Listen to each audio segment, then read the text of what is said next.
Right, well, it's just gone 8 o'clock, so I'll say welcome to everybody. We're up to 34 people, 35 now, which is great. So welcome everybody to this March meeting of the RUISLIP Northwood and Eastcote Local History Society.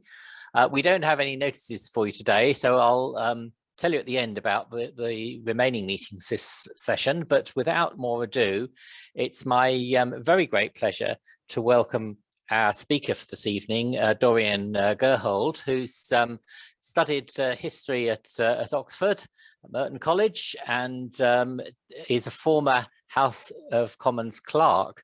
So his interest is obviously in history generally, he tells me, but his topic for this evening is the fascinating subject, in my opinion, Old London Bridge and its houses circa 1209 to 1761. So over to you, please, Dorian, for this evening's talk.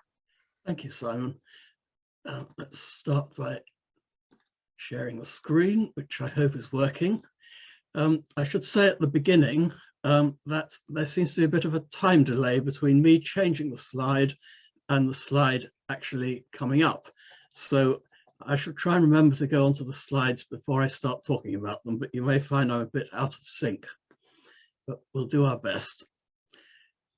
Well, you'll all have seen pictures of the medieval London Bridge with houses on it. It's one of the best known images of London in the past, but until recently, we've known very little about the houses themselves.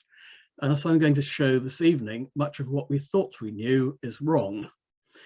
So what you're going to hear is based on new research published in 2019, based on newly discovered information and with new reconstruction drawings. Here is one of them. What it shows is just the middle part of London Bridge, around about 1590. If it looks a bit like an anthill, it's because it's a cutaway drawing. So we've removed some of the houses. So you can see the roadway and the insides of the houses, and you will see this picture again later and some detailed views taken from it. So what I'm going to do is to first of all tell you what the new information is and what it tells us about the bridge in the 17th century, which is when the new information is from. Then I'll go back and look at how the bridge and houses developed from the 13th century up to the 17th. Then we'll have a closer look inside the houses and see how they were organized. We'll examine who it was that traded on the bridge and lived there. And at the end, then we'll look at the rebuilding in the 1680s and what happened up to the removal of the houses round about 1760. So the bridge we're talking about is the medieval one, built between 1179 and 1209. So I'm just working out how to change the slide, which hopefully will change in a moment. Neither of those dates is absolutely secure. It had houses on it from the beginning in 1209 to around 1760. It then lasted without the houses for another 70 or so years until 1831. In 1831, it was replaced by a new bridge about 150 feet further west. That's the one that went to America. The current bridge is on the site of the bridge of 1831. It dates from around 1970. If you know the area, the north end of the old bridge is marked by St. Magnus's Church. Now, there are three detailed views of the bridge and houses before the 1680s. There are lots of other views, but most of them convey very little information because they're very simplified. So here they are. At the top, Anthony van Wingard's view of about 1544, looking down on the east side of the bridge. The middle one is an anonymous view, which is in the Pepys Library at Cambridge, undated sometime between 1590 and 1633, showing the west side. And then at the bottom, we've got John Norden's view, 1597 to 8, showing the east side. And they're fairly accurate, but they're also quite limited because they show us the backs of the houses. They tell us nothing about the street and what that was like. They give us no idea about the size of the buildings and how they were supported. And of course, they couldn't tell us anything about how they were organized inside and who built and occupied them. Now, hopefully, you're now seeing a reconstruction drawing of about 30 years ago by a wonderful artist called Peter Jackson, who really captures in this view what an undertaking the bridge was, building this ribbon of stone across such a powerful river. He shows the piers as having just triangular cutwaters at the end of them. The buildings are very shallow. Nonsuch House, which is the colourful thing in the middle, is just a bit of rustic carpentry. There's also, and some of you may have seen it, a model in St Magnus's Church of about 1400. It shows some of the same things. The piers just have triangular cutwaters. The buildings are very shallow. They're supported just by struts from the stonework of the bridge, and the houses are only linked at the very top.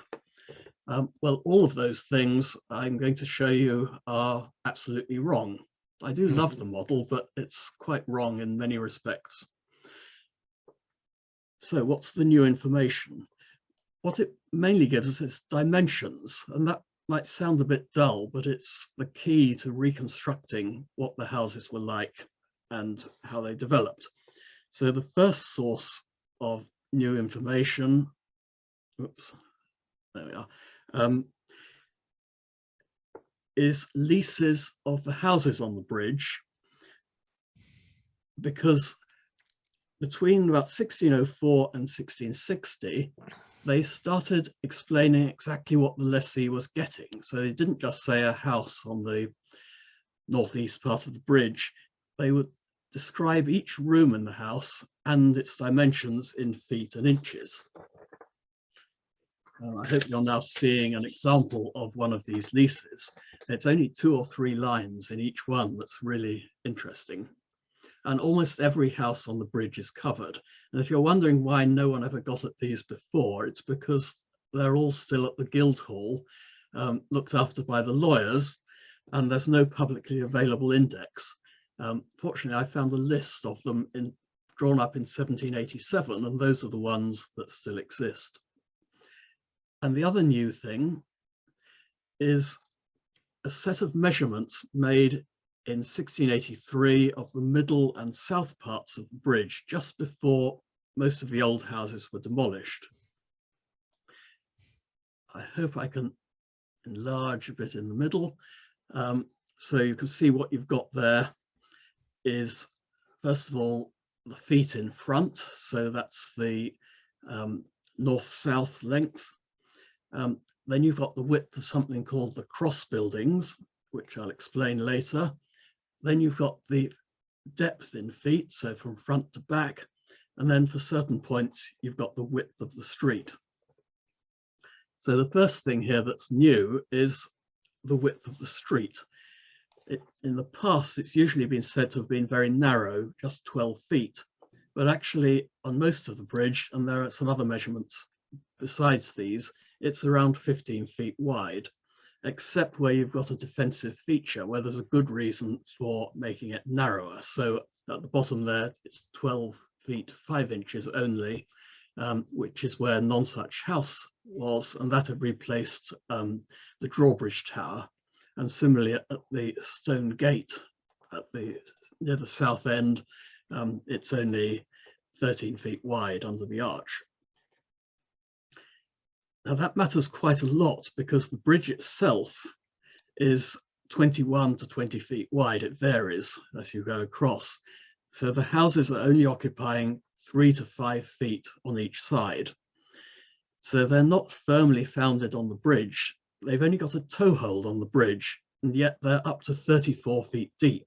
So they can't be supported directly from the bridge itself. So how do you build houses on a bridge?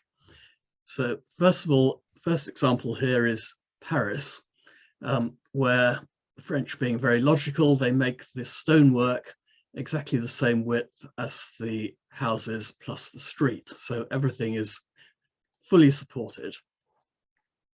or you can do it like in Bristol, where you just have very narrow houses. These are just supported by struts. Or again, you can do it like in Newcastle, where most of the houses are where there are piers, and you don't put houses between the piers. London is different because what they use is long piers which extend beyond the roadway east and west, and then they put what they call hammer beams between the piers, and that's the foundation for many of the houses.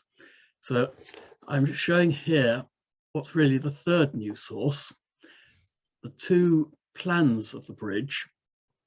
At the top is plan drawn in 1633 when the houses at the northern end were burnt down, and you should be able to see there the dark coloured bits are the piers. Around them are the starlings that protect the piers, and you can see that the dark parts extend some way beyond the bridge. They're not just triangular cutwaters as you'd see on a normal bridge, and indeed west of the roadway, they've actually replaced hammer beams with stone arches, and you can see these between the piers. So that's instead of hammer beams, and that's what gives a foundation. So some houses are securely built on the piers themselves, which because they go back so far, and others are supported by either hammer beams or arches parallel to the roadway. And the lower plan is from 1746. It doesn't show the roadway or the houses, but it's really valuable as a measured plan showing the piers, which are the orange bits, and the starlings in green around them. Turned up at Wiltshire Record Office. You never know where you're going to find things. And that was the basis I used for reconstructing the whole of the bridge. And as you would expect, the hammer beams are very large bits of timber. Some of those specified in the 17th century were 18 by 20 inches in cross section. That means, of course, you could have much deeper houses than you would have done on a normal bridge without these long piers. So the unique thing about London Bridge is that you have these very long piers and hammer beams going across the whole of a major bridge. Now the next slide has at the top a detail from Northern's view, and towards the right you can see an example of a hammer beam between the piers. The lower picture is from the reconstruction drawing I showed you at the beginning, and there you can see in dark sort of grey hammer beams between the piers, two in some cases, and other carpentry above them, so the houses could go out even further than the piers and the hammer beams. You can also see that within the piers some people had cellars. I mentioned cross buildings, and in the set of measurements that I showed you earlier, about half of the built up areas of the roadway was covered by cross buildings. What it doesn't tell us is what a cross building was, but we can find that out because the reason for rebuilding the houses in the 1680s was not only to widen the roadway, but also to increase its height from 1 story to 2 stories. And the leases confirm that the cross buildings linked the houses on either side of the roadway at first floor level, around about 10 feet off the roadway surface. And I'm showing you an example from Wingard's view of about 1544. This is a bit of the bridge which hadn't been fully rebuilt after a fire, but within the red oval, you can see is one of the cross buildings with the roadway going under it. And now that we've got the width of the street and we know what the cross buildings are like, it's then possible to reconstruct what the roadway on the bridge would have been like. And so here is my reconstruction of the street round about 1630 on the northern part of the bridge. Great variety of traffic. There are people carrying things. You can just see it in the distance, a horse pulling a cart or a wagon, cattle being driven, and so on. Much of the street was covered in because of the cross buildings, and it must have been very claustrophobic. As you were crossing, you would have had very little idea that you were over a river. Why they had cross buildings, it's not to stop the buildings toppling back into the river. I think it's to provide stability, because along the river you've got very high winds, and by linking the houses on the two sides, you enable them to resist the winds much better. So there's the slide I showed at the beginning again, just to go over again the things that we've now learnt about the bridge.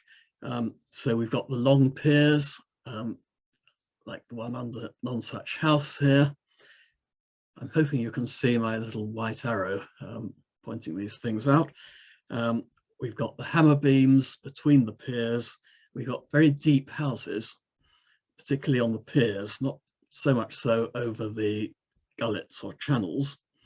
And we've got cross buildings. You can see some of them here.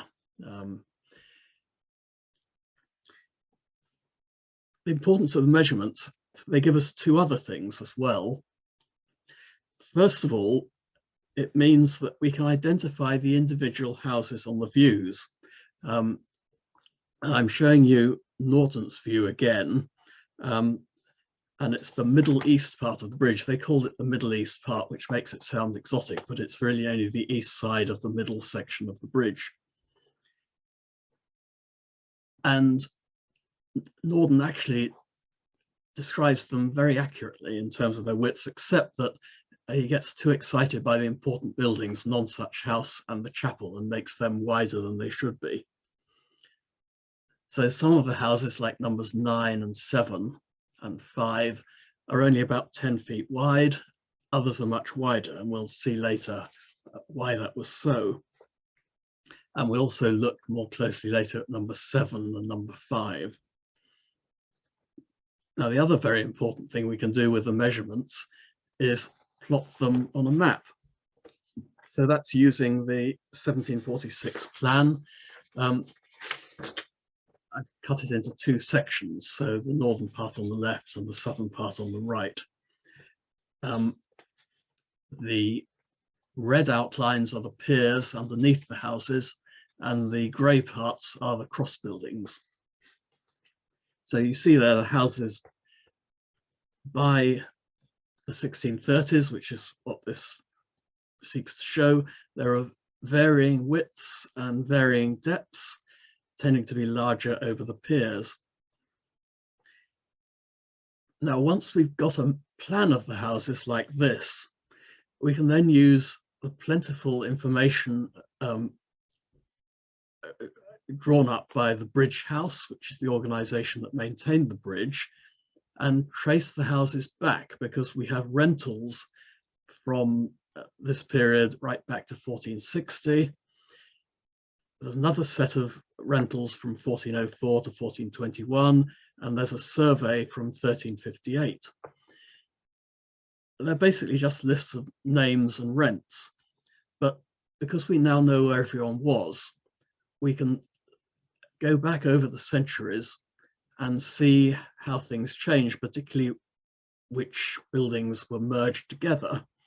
And we can get back to the plan of the bridge almost from the earliest period. And 1358 is less than a century and a half after the houses were first built.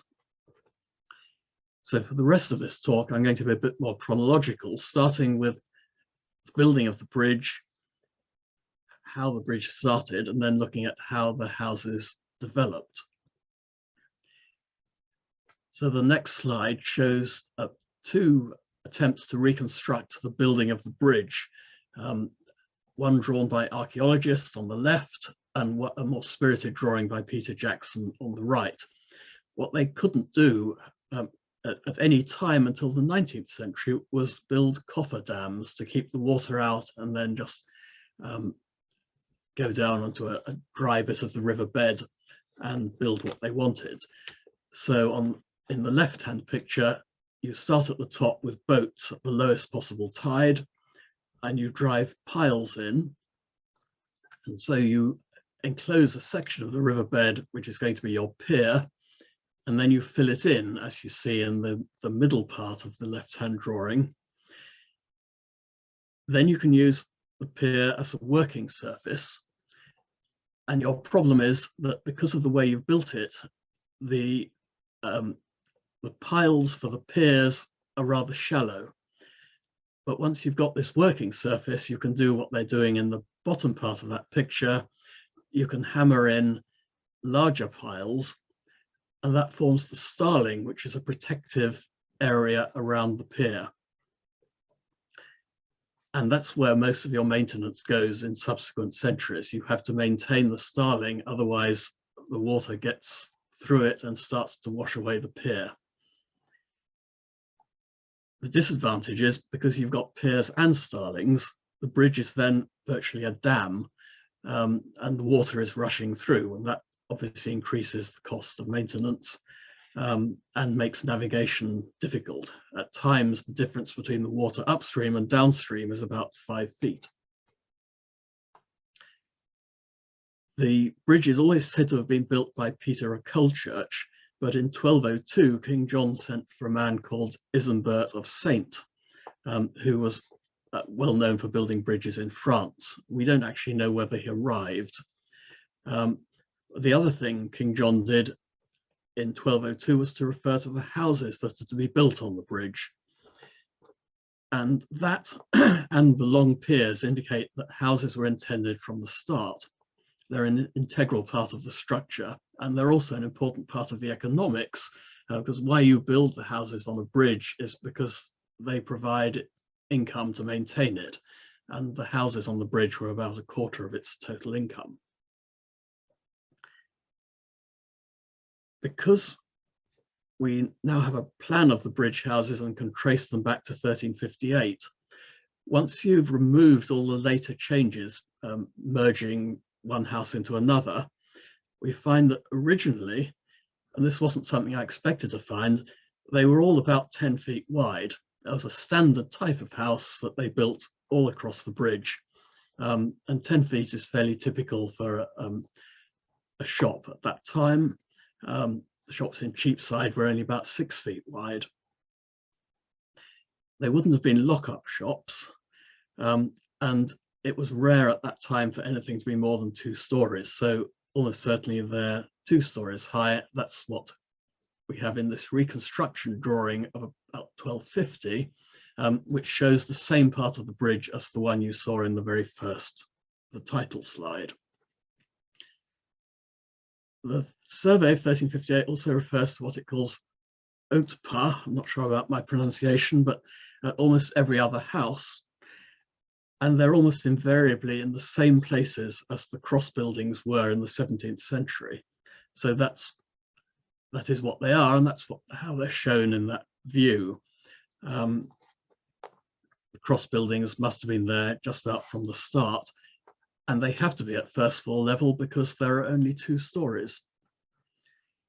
And there's one house which remained almost in its original form right up to 1640, and it's recorded in a lease, and you should be seeing a cross section of it. There's a shop on the ground floor, there's a hall above it, and the only innovation probably is there are 3 garrets in the hall roof, no separate kitchen or chambers or anything like that. And there is the reconstruction drawing of the whole of the bridge, as it would have been round about 1250, with these very standard houses. It's got 3 major buildings. There's a chapel on the far side, there's a drawbridge tower, and there's a stone gate. I have to say the stone gate and the drawbridge tower and the chapel are all entirely conjectural. We don't know what they look like at this period. There are no houses between the Stone Gate and the Drawbridge Tower, I think for military reasons, because you want a clear line of sight in case bad people are approaching. The other gap is near the chapel, and I think it's probably to make space to show off the chapel and perhaps even for religious processions.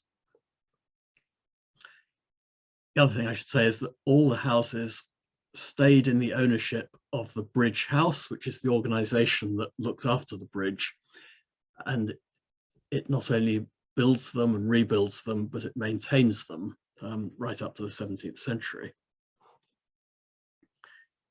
So how does it change?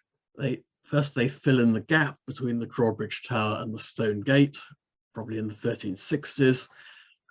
Unfortunately, when there was fighting during rebellions in the 15th century, the houses were twice burnt down because that's the very place where people are going to fight over the bridge between the Stone Gate and the Drawbridge Tower.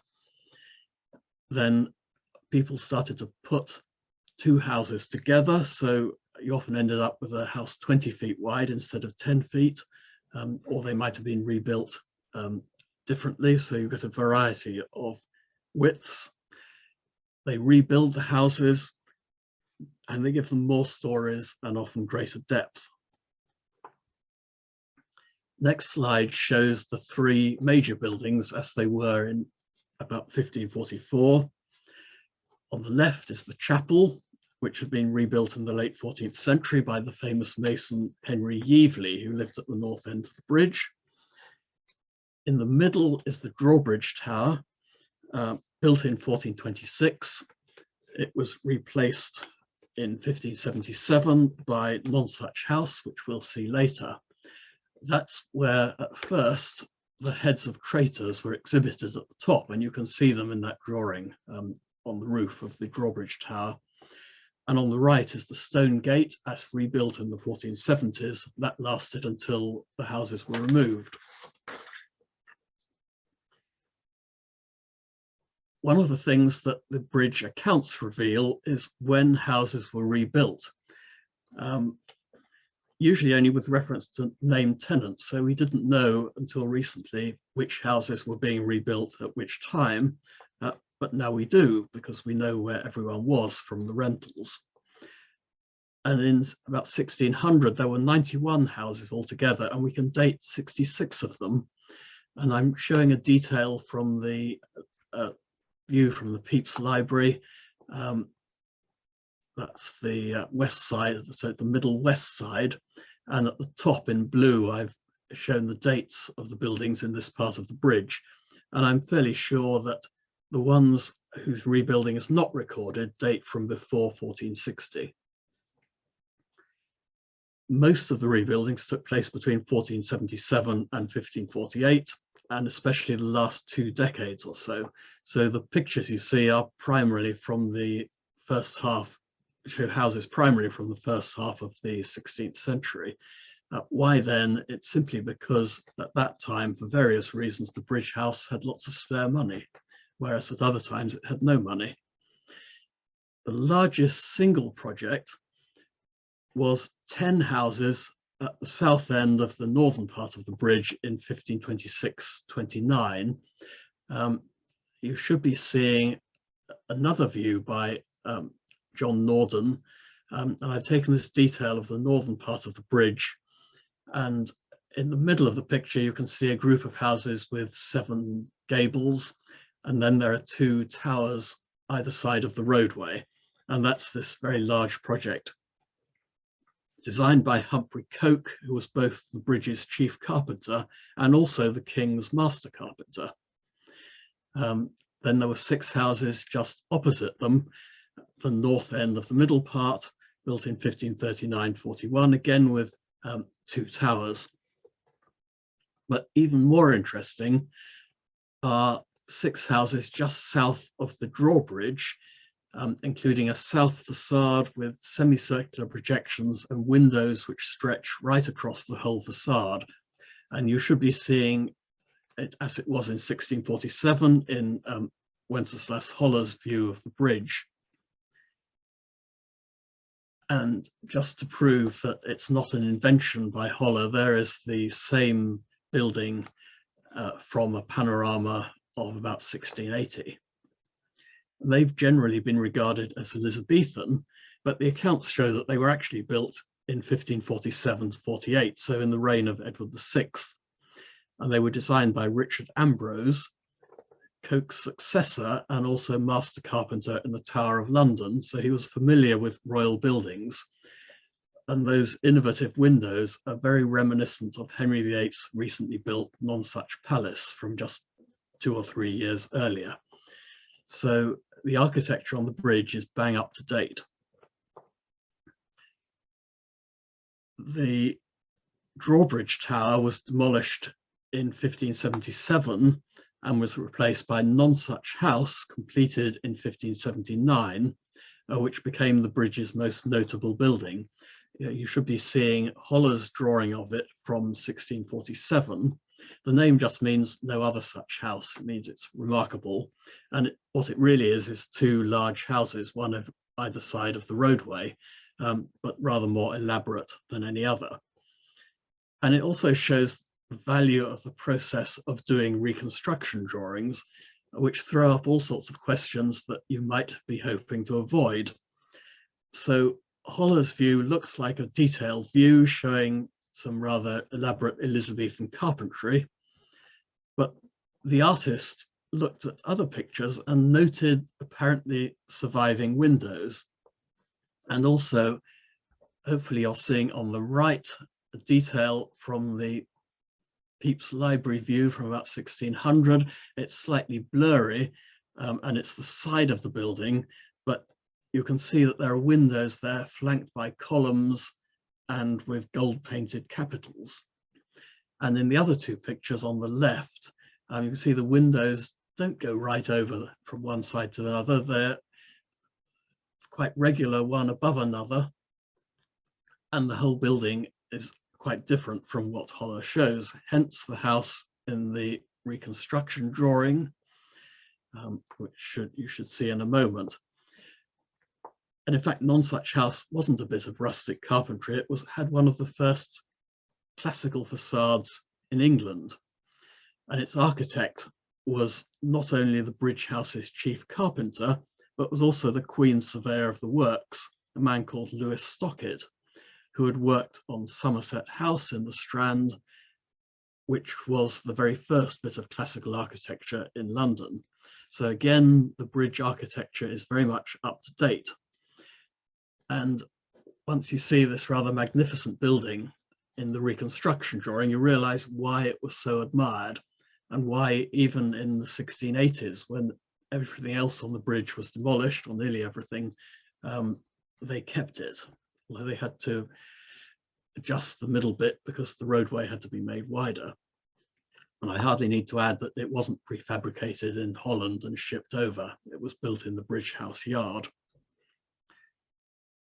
Also, I should mention that at the northwest corner of the bridge was a waterworks driven by water wheels, which pumped the water up to the top of the tower, and then it could descend in pipes by gravity to various points in the city.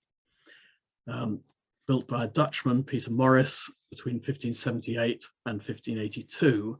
Of course, when he made the suggestion, it was something new and was rejected. He then demonstrated how powerful this could be by shooting a jet of water right over St. Magnus's Church, and that persuaded people to let him build his waterworks. And that's from the plan of 1633. After Nonsuch House, there's only a trickle of rebuildings until the 1640s, but not surprising, it's in the late 16th century that foreign visitors were most excited about the bridge. Here's something written by a Frenchman, Mr. Grenard, in 1578, who describes London Bridge as a great and powerful bridge, the most magnificent that exists in the whole of Europe. It is completely covered with houses, which are all like big castles, and the shops are great storehouses full of all sorts of very opulent merchandise. And there is nowhere in London which is more commercial than this bridge. I reiterate that there is no bridge in the whole of Europe which is on a great river like the Thames and as formidable, as spectacular, and as bustling with trade as this bridge in London. So what is it that excites them? It's partly the length. It's one of many inhabited bridges in Europe, but it's the longest of them. It's partly the amount of trade on it.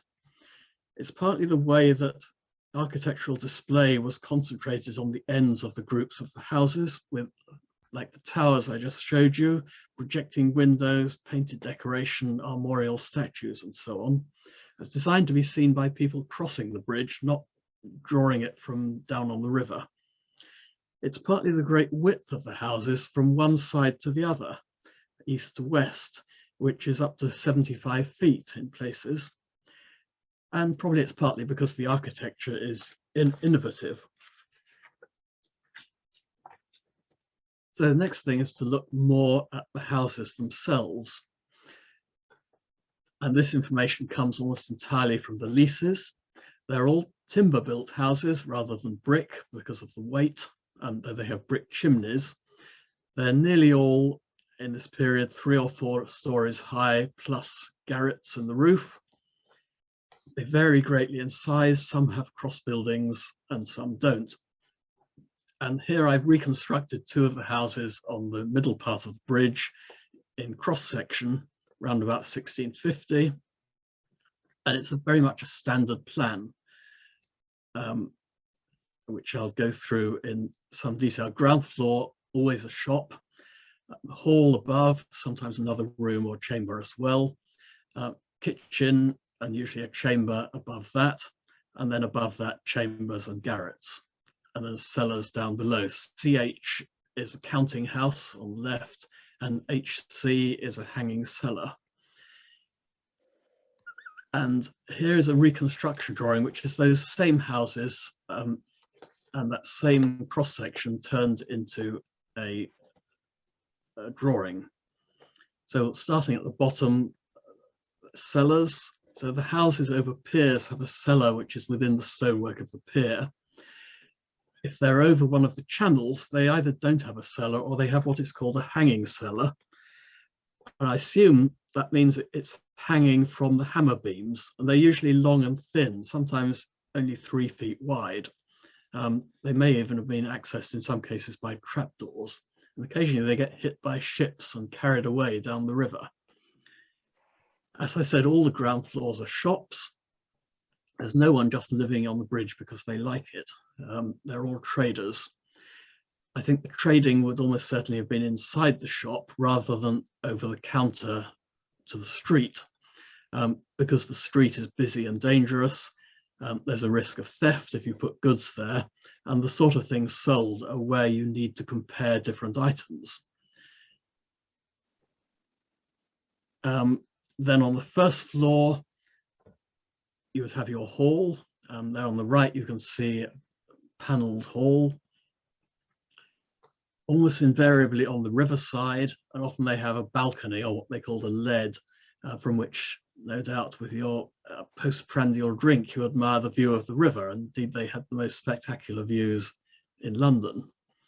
Often there's a chamber as well, particularly over the street. The kitchen, which is where you can see a fire there, was always on the second floor, often with a chamber as well, and with a water house. And you should just be able to see someone in the water house who's winching up a bucket on the right-hand side. At first sight, it's a bit odd to have the kitchen right up there, but the reason is that the hall was always on the river side rather than the street side, I think, to get the views. And the kitchen also had to be by the river to draw up water and dispose of waste. And therefore, they couldn't both be on the same floor. And the judgment had clearly been made that it was better to have the hall reasonably close to the ground and the kitchen could be further up. And then above that, various chambers and garrets. The cross buildings were either separate rooms, or sometimes a room like the hall would go right over the street in part. Usually, in most cases, the cross buildings are divided equally down the middle of the street between the houses on either side, but occasionally it's a bit more complicated. There aren't any privies shown there. They just seem to be put wherever they can be out of the way. There was even one out on the leads, which must have made for some rather unpleasant excursions on a windy night.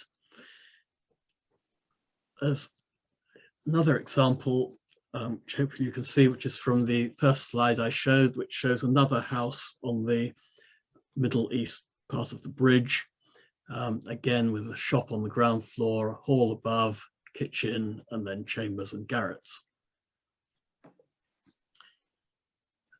Next, we're going to look at the people.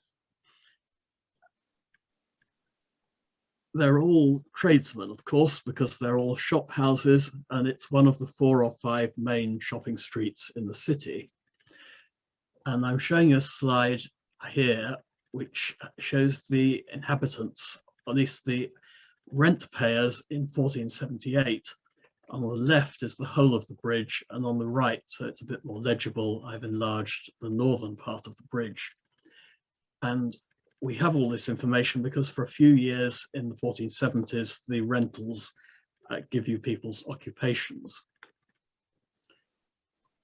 And there are a few people who own 2 houses, so we don't quite have a complete list of occupants, but we've nearly got it. And the bridge houses were not like places of heavy footfall today, like around railway stations where you might have fast food, souvenir shops and so on.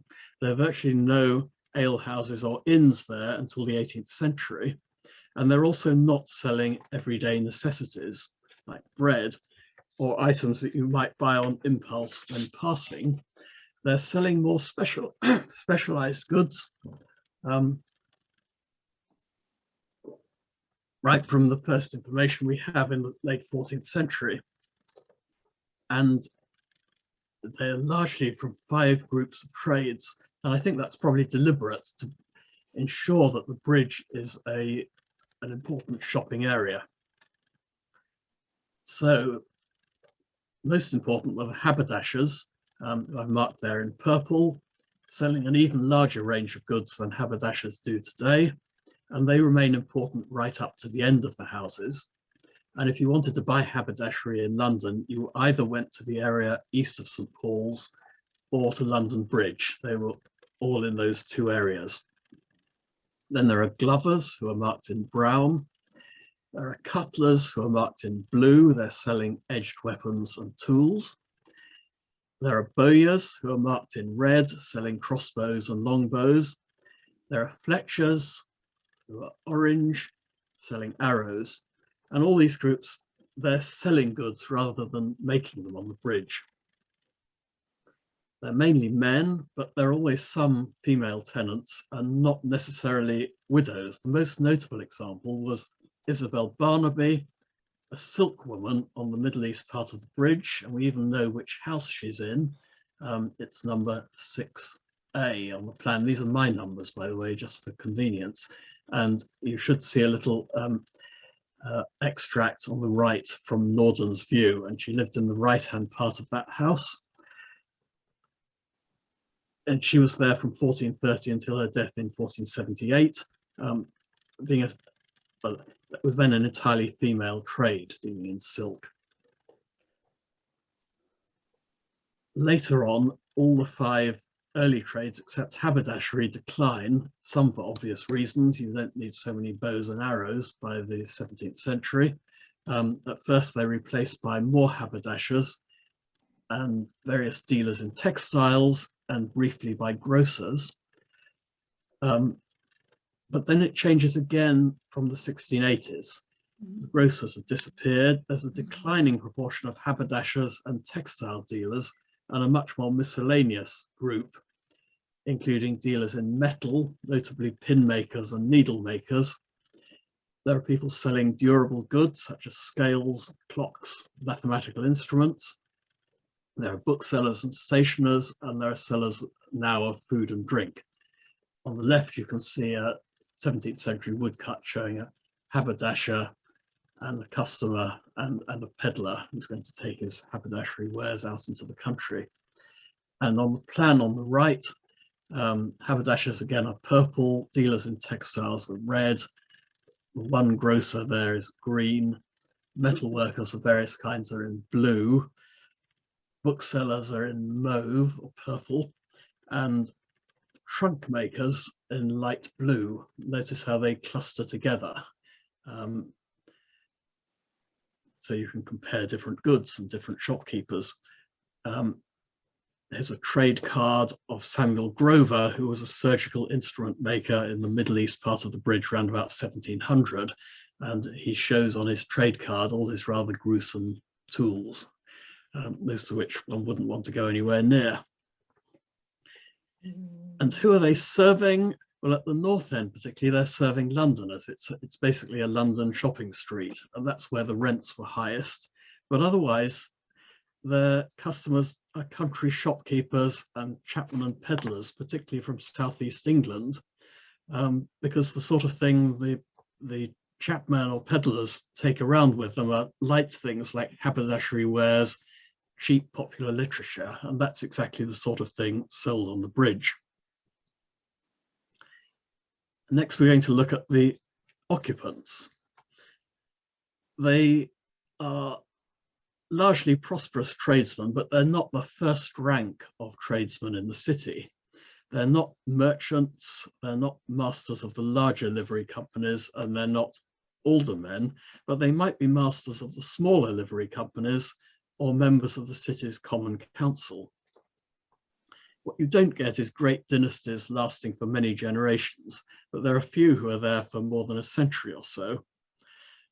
For example, 3 generations of haberdashers called Thomas Ruck from 1602 right up to 1712. There's one very exceptional family, the Daniel family, and you should there be seeing 2 of the Daniels, William and Mary Daniel. The first Daniel on the bridge is Lionel Daniel, who is a haberdasher of hats on the northern part of the bridge from 1625 until it burns down in 1633.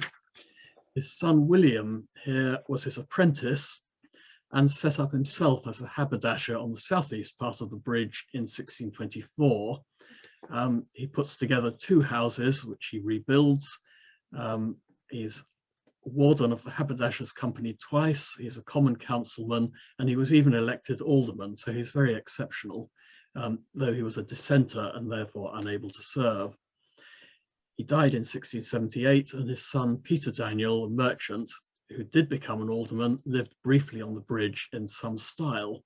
And from the records of a poll tax in 1678, we know he was there with himself, his wife Elizabeth, 5 children, an apprentice, a journeyman, 5 maidservants, and 1 manservant.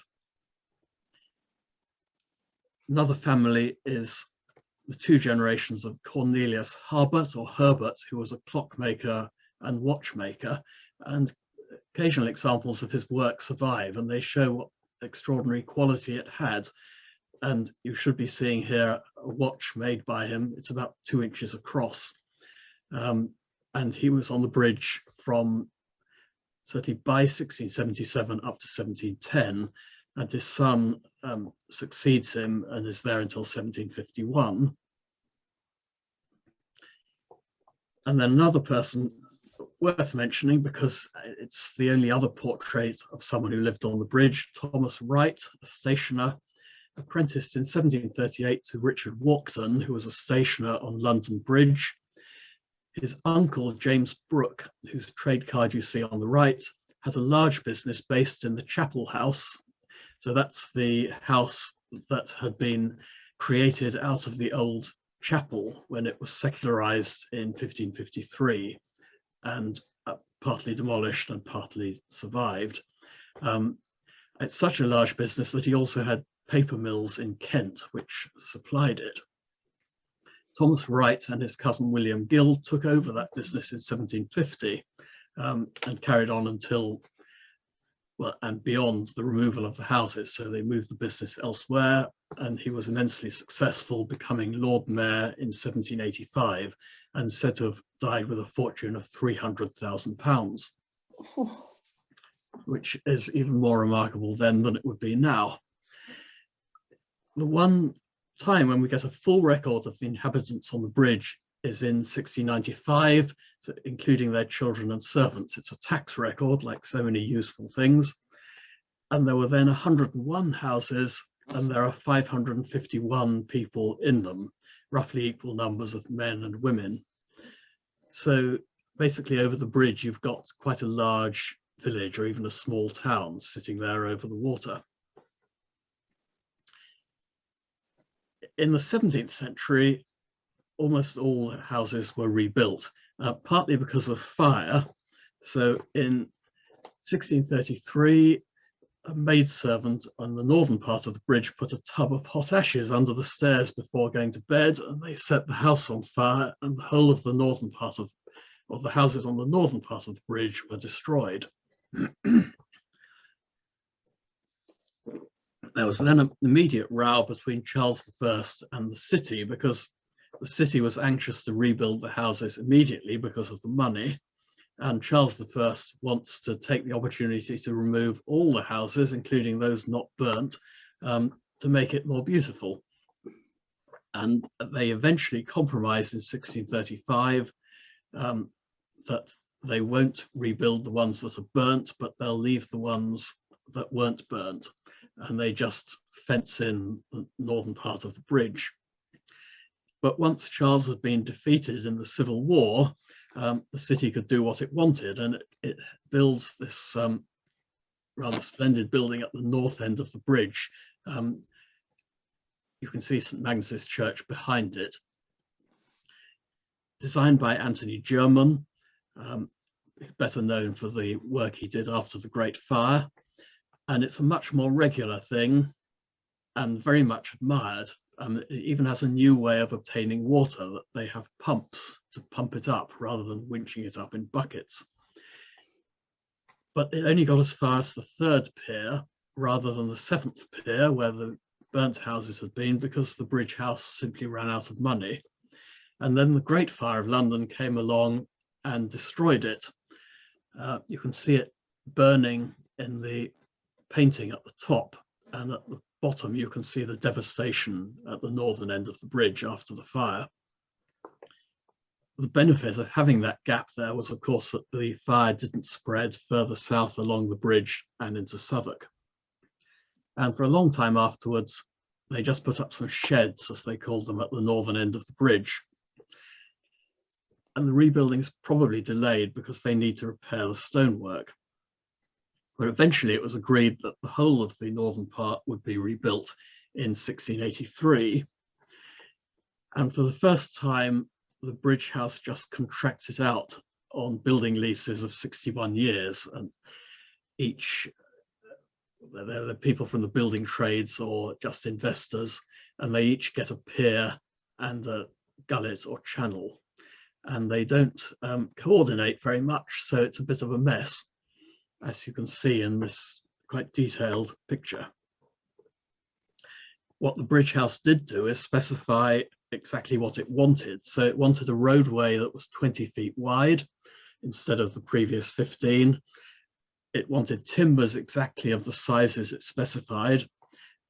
It didn't want irregular projections, as there'd been before, and it wanted a regular back line.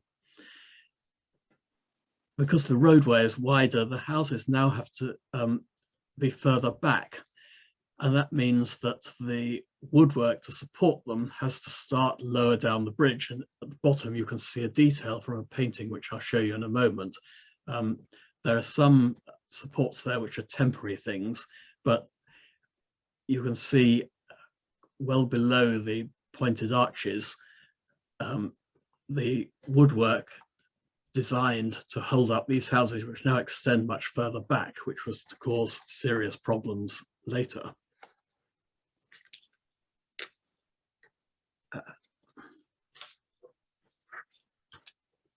Once that had been rebuilt, you've got a wider roadway at the north end, and then it narrows again further south. What they try from 1670 is lane discipline. There's a reconstruction drawing of people attempting to enforce it. In 1670, they institute a keep right rule, not a keep left rule. In 1722, they change it to a keep left rule, and that is always said to have influenced later decisions and legislation, and to have determined the fact that we still drive on the left today. The new houses, incidentally, they're a bit more ordinary compared with what you've seen before, because above the shop on the first floor, you have both the kitchen and either a dining room or a parlour, which is the equivalent of the hall. And I think that the fact that you no longer are so determined to have the dining room or parlour overlooking the river shows that these houses are becoming less domestic. Like the city, it's becoming much more a place of trade. But the city's problem is that it has a wide road at the north end, and then it narrows, and what it wants is a wider roadway across the bridge, and above all, it doesn't want to have to pay anything. And it's incredibly successful in achieving this without paying anything through the simple expedient of indicting the leaseholders for nuisances obstructing passage. So they were indicted for the fronts of the houses and the first floor cross buildings, so things that actually had been built originally by the bridge house itself. And these were considered to be nuisances, so they said they would either buy out the leaseholders or they could themselves rebuild and have their leases extended up to 61 years. So the middle part was rebuilt in 1684 to 5, and the next houses to the south a year later, and the west side beyond the stone gate in 1696. They kept Nonsuch House, the Chapel House, and the stone gate. Here is Scott's view of the bridge and the houses in the last years of the houses. Excuse me. The ones, so here we're looking from the east. The ones to the left of the stone gate have been burnt in 1725, but then rebuilt. But because so much had been rebuilt in the 1680s with 61-year leases, they all fell in together at the end of the leases around 1743-44. They could relet most of them, but there were 15 on the northern part on the east side, which had to be rebuilt. You can see the new buildings there on the right-hand side. They're built by George Dance, the city's clerk of the works. So what you can see there is the stone gate on the left, then the houses next to the drawbridge from the 1680s, Nonsuch House, houses of the 1680s on the middle part, the Chapel House, not very easy to work out what it's showing you, and then these new houses, and then there's St Magnus Tower as it is today. The new houses from 1745 incorporated a covered walkway under the upper stories as a way of increasing the opportunity for passage over the bridge, and the hope was they could take that all the way across. But because of that, only 2 houses replaced each 3 ones previously. The Bridge House couldn't find anyone to build it, and they had to pay a fixed price themselves, and then they found them hard to let. So financially, these houses were a disaster. So what had changed? Above all, the posh shopping areas are now in the West End rather than in the city. There was also, unfortunately, a slump in the property market just then. There's some suggestion that fire insurance companies may have refused to insure the houses, although actually they were no more vulnerable to fire than houses anywhere else. But the other thing is that opinion was moving against having houses on bridges. The Common Council still wanted to keep the houses and voted against removing them, but eventually a bill was put to Parliament anyway, and the houses were demolished from 1757 to 1761. Here you can see what was done to the bridge. So it was widened from 20 feet to 45 feet. The footpath was taken under the tower of St Magnus Church. You can still walk there. There's a plan of this on the left because St Magnus's was losing its detached churchyard where the new bridge was, and so they gave it a bit of the north end of the bridge, and that's now the churchyard of St Magnus. But maintenance remained expensive because of the way the bridge was built. Eventually in 1823, there's an act for a new bridge designed by John Rennie. It has just 5 arches and opens in 1831. And the old bridge is then demolished in 1831 to 1832. And here's a drawing by E.W. Cook showing that they've removed the top part of the bridge and they're now getting ready to remove the starlings. On the left, you can see the new bridge now completed, and obviously St Magnus ahead of you. So that was the end of the old bridge after 600 years. So what's the new information given us? Well, it's told us a lot more about the bridge itself and about the houses. It's given us the chance to imagine what life was like on the bridge, what it was like to live there and trade there. It's given a clearer idea of the role of the bridge in the city's commerce, and also why the bridge was such a source of pride to London, and indeed an important part of its identity for all those many centuries. So that's the end of my talk. Thank you. Thank you. Thank you very much indeed, Dorian. Absolutely fascinating. What an incredible amount of research, which I think you modestly didn't necessarily attribute to yourself, but I imagine you have done a lot of this work yourself. Is that right? Well, I didn't do the drawings myself. I did the research. It wasn't as difficult as all that because the information was very concentrated. There are the leases which had to be brought from Guildhall. I'm not the most popular person at the Guildhall, I have to say. And there are then the records of the Bridge House, which are all at the London Metropolitan Archives. A bit more research at the National Archives to look for things like lawsuits, to try and get an idea of trading networks and so on. But it was one of the, apart from a very exciting bit of research, it was one of the less time-consuming bits of research I've done. Well, it's amazing the new information that are you writing it up? Are you publishing it? It was published in 2019 by the London Topographical Society, and it then went out of print because it proved more popular than they were expecting. And of a print run of 1,400, 1,200 go directly to their members. And it wasn't feasible to print another 100 or 200. So I went to Oxbow Books, who publish archaeological and historical books, and we produced a new edition, which ought to be available, but they've been having trouble with their distributors. But if you're interested, it should be available quite soon. It should be available now, really, but they keep promising that this will be sorted out. Do buy it directly from Oxbow and not via Amazon. There's an ebook as well, if you're interested in ebooks.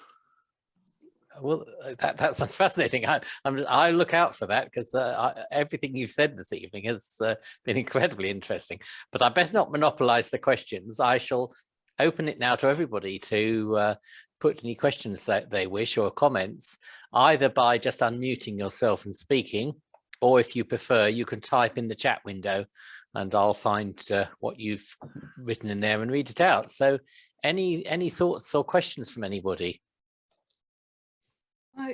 I'm interested in, are there any calculations, or have you found any calculations about the weight of those buildings on the bridge and on the beams? There seem to be a lot of weight there, and I wonder, when they built it, did anyone do any sums, or did they just build them and hope? I don't think anyone did any sums in those days. think I'm sure probably an engineer or a quantity surveyor or someone could work out from the information we now have how much they weighed. I mean, the normal, well, I was going to say normal medieval principle is to build in a lot of redundancy, but actually very often they didn't do that, which is why sometimes cathedral towers fell down and so on. But it could be worked out. I haven't done it. Did the There building- are no examples of them falling into the river. They would sometimes sag. There are 2 occasions when arches in the bridge collapsed. Only in one case 2, and I think on the other case 4 or 6 arches, and that's when they'd neglected repair of the starlings. And there was also a large public convenience, which I think was probably on the riverbank rather than the bridge, which Stowe records that it fell into the river and 4 men were drowned. But none of the houses did that. It's interesting, and from a sort of a civil engineering point of view, the weight must have been huge. But on the foundations, if indeed there were any foundations. It was amazing. Well, the science of civil and structural engineering didn't really mature until end of the 18th, mostly in the 19th century. So prior to that, it was all rule of thumb. All our great cathedrals and so on were just built by the experience of people who'd done it before and what size timber work and stonework they thought appropriate based on what they'd done in the past. The idea of actually analysing structures and working out what forces particular beams could take was really quite recent. Yeah. So Kim has asked, was the alignment of the old bridge the same as that of the Roman bridge? Is this likely? Because of a large timber, sorry, let's read it all. In the entrance porch area of St Magnus Church, there's a large timber of considerable girth labelled as having been recovered from the Roman bridge. Is this likely? And if so, when would it have been recovered? I would guess it was recovered in the excavations around 1921 when they built Adelaide House, which is on the riverbank near St Magnus, and they found an arch of the bridge, which they then promptly destroyed. I think it's generally thought that was the line of the Roman bridge. There was a theory it was further east, but I think when Museum of London Archaeology did excavations at the south end of the bridge, and they did find the bridge head, and I think they thought that the Roman bridge had been on that alignment, maybe not going quite straight across the bridge, quite across the river. Incidentally, the medieval bridge wasn't straight. It wobbles a bit from one end to the other. How we might find it out is that at the north end of the bridge, although an arch was found in 1921, almost certainly there's another arch of the bridge slightly further north under what is now the churchyard of St Magnus, and I have friends who are archaeologists who are desperate to dig up that area and see if they can find not just the abutment of the medieval bridge, but also the Roman bridge, which would prove that it was there. Right, I agree. Yes, absolutely. The more archaeology, the better. But under a churchyard, the opportunity isn't likely to arise very soon. It's only when developers want to build something there that you get a chance normally. Yes, you need to get funding for it because it's not going to be developed, and you need to be careful not to undermine the Tower of St Magnus, of course. Yes. Chris has asked about your book. If you can supply us with the ISBN and the name of the publisher in due course, we'll circulate that to members. Because I think quite a few people would like to buy it, and particularly let us know when it is actually available. That'd be great. Yeah, I can do that. Right. Any more thoughts or questions? I can see a hand up. Oh, is there just talk if you're got a question? Thank you, Dorian. you said that about a quarter of the income of a bridge came from the houses. Did the other 3/4 just come from tolls, or were there any other charges? No, there's half of the income comes from other properties in the city. King John seems to have given them several bits of the city, and they, at least for in the first few centuries, they got donations and bought property. They did get some tolls, both from carts going over the bridge and also from boats going under the drawbridge until it stopped working in the late 15th century. But there seem to have been a lot of exemptions in the tolls.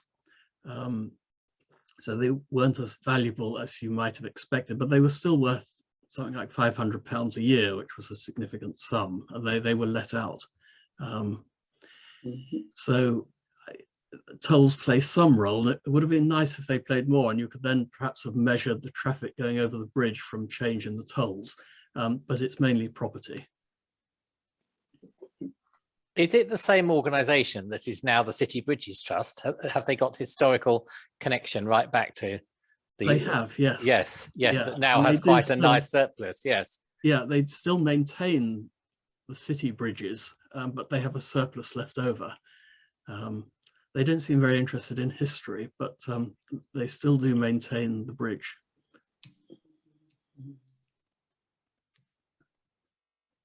Any more questions? Can I just ask, William Daniel, you said rebuilt his own house in the, was it the 17th century? Was that at that point that then they'd abandoned the idea that the Bridge Trust themselves did all the building and so on, and let people build whatever they wanted to? Yes, from about the middle of the 17th century, they, rather than rebuilding houses themselves, they give people building leases to do it themselves. And they keep some control over how they do it, because they hope to get the property at the end of the lease, and hope it's, and also they don't want houses falling on people crossing the bridge. But yes, from then they generally let the sites out on lease. And if I can ask one more question, the cross buildings, you showed that they almost always had a party wall roughly above the centre of the roadway. Were there any instances of the same tenant owning properties both sides of the road and actually using the cross building as a sort of bridge to join their properties? No, but there is one when the Drawbridge Tower is still there, who gets most of it, but generally no. When they were putting together more than one house, they almost invariably went for houses next to each other rather than yes. each other. There's a few irregular examples where one house has the whole of the cross building and the other house on the other side doesn't have any of it. Simon, there's a question in the chat from Suzanne Gilman. Oh yes, yes. Were there any issues around the bridge blocking off access to London further west by larger boats? Yes. What about the navigation of the river? Was very much restricted by the bridge. It is restricted, and it probably accounts for the decline of Queenhithe, that's one of London's major wharfs. There is the drawbridge at first, but it stops working, and no one seems very bothered about this in the late 15th century. You can still go through the bridge. It took me a long time to realize that, well, what happens when you shot the bridge, as they call it, and you've gone through the dangerous state of the tide? How do you get the boat back up again? And of course, sometimes the tide is in such a way that there isn't a difference between the two sides of the bridge. And in fact, even upstream of the bridge, there's a certain amount of tidal variation. Another thing is that the boatmen hated the houses because they often had, at night, they would have lights in them, and it meant that the boatman lost his night vision just as he was approaching a dangerous passage through the arches. So they sometimes threw things at the windows. Oh dear.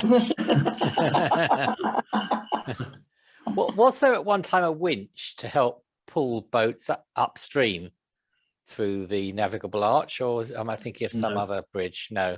No.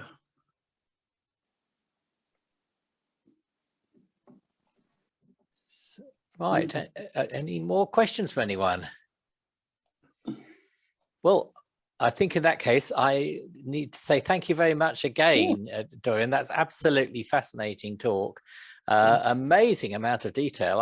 And it's incredible to think that you can find so many new sources that have been overlooked for so long that reveal so much that about a subject that I would have thought was already been pretty thoroughly researched, but obviously not the case. That there's hope.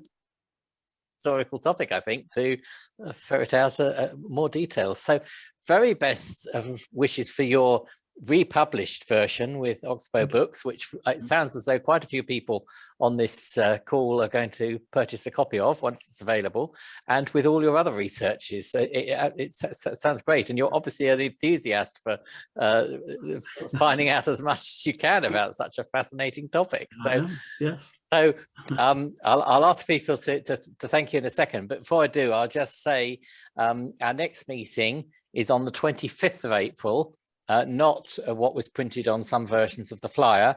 So it's Mary Dunn is from the Kew Gardens and Kew Society, and an introduction to Kew Gardens and their history on the Monday, the 25th of April, on the same Zoom link that you've used tonight. So without more ado, can I ask people to applaud or use the virtual equivalent and to say thank you very much, Dorian, for an absolutely fascinating talk. Brilliant.